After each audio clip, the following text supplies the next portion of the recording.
गधा और सियार की कहानी एक प्रसिद्ध पंचतंत्र की कथा है जो हमें धैर्य, चतुराई और स्वार्थ के परिणामों के बारे में महत्वपूर्ण शिक्षा देती है। इस कहानी के मुख्य पात्र एक गधा और एक सियार हैं, जिनके बीच की दोस्ती और उसके परिणामों को दर्शाया गया है। कहानी की इस प्रकार होती है कि एक गांव में एक धोबी धोबी यानी कपड़े धोने वाला का गधा रहता था। गधा दिन भर मेहनत करता था और रात में खेतों में घास चरता था, लेकिन उसकी हालत बहुत खराब हो गई थी क्योंकि वह बहुत दुबला और कमजोर हो गया था। उसे ज्यादा भोजन नहीं मिल पाता था और धोबी भी उसे उचित भोजन नहीं देता था। एक दिन उसकी मुलाकात एक चालाक सियार से हुई जो जंगल में रहता था और बहुत चतुर था। ने गधे से कहा, तुम्हारी हालत बहुत खराब है। मैं जानता हूँ कि तुम भूख से परेशान हो, लेकिन मैं तुम्हें एक ऐसा तरीका बता सकता हूँ जिससे तुम भरपेट खाना खा सको। गधा ये सुनकर बहुत खुश हुआ और सियार की बातों पर यकीन करने लगा। सियार ने गधे को बताया कि पास ही के एक खीरे का खेत है जहाँ रात में कोई नहीं होता और वह आराम से जाकर वहाँ खीरे खा सकता है।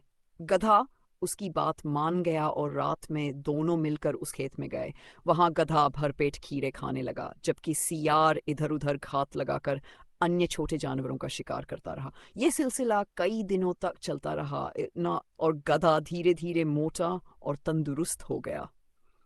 एक दिन जब गधा खा पी कर काफी संतुष्ट हो गया तो आदत के अनुसार उसे जोर जोर से रेंकने की इच्छा हुई। उसने सियार से कहा, मेरा मन कर रहा है कि मैं जोर से गाऊं। ये सुनकर सियार चौंक गया और बोला, अरे ये क्या कर रहे हो? यहाँ जोर से रेंकना ठीक नहीं है, इससे खेत का मालिक जाग जाएगा और हमें पकड़ लेगा। लेकिन गधा अपनी जिद पर अड़ा रहा और बोला, मैं बहुत खुश हूं और मुझे अपने दिल की खुशी जाहिर करने का हक है, मैं गाऊंगा।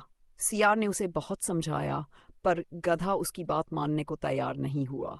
आखिरकार सियार ने कहा, अगर तुम जोर से गाने ही वाले हो तो मुझे पहले से खबर कर दो ताकि मैं यहाँ से भाग सकूं। सियार ने अपनी जान बचाने के लिए वहां से तुरंत भाग लिया, जबकि गधा जोर जोर से रेंकने लगा। उसकी आवाज सुनकर खेत का मालिक जाग गया और उसने गधे को पकड़ लिया। मालिक ने गधे की पिटाई की और उसे खेत से भगा दिया। इस कहानी से हमें यह शिक्षा मिलती है कि हमें समय और परिस्थिति के अनुसार आचरण करना चाहिए। अति उत्साह या जिद कभी कभी हमें मुसीबत में डाल सकती है।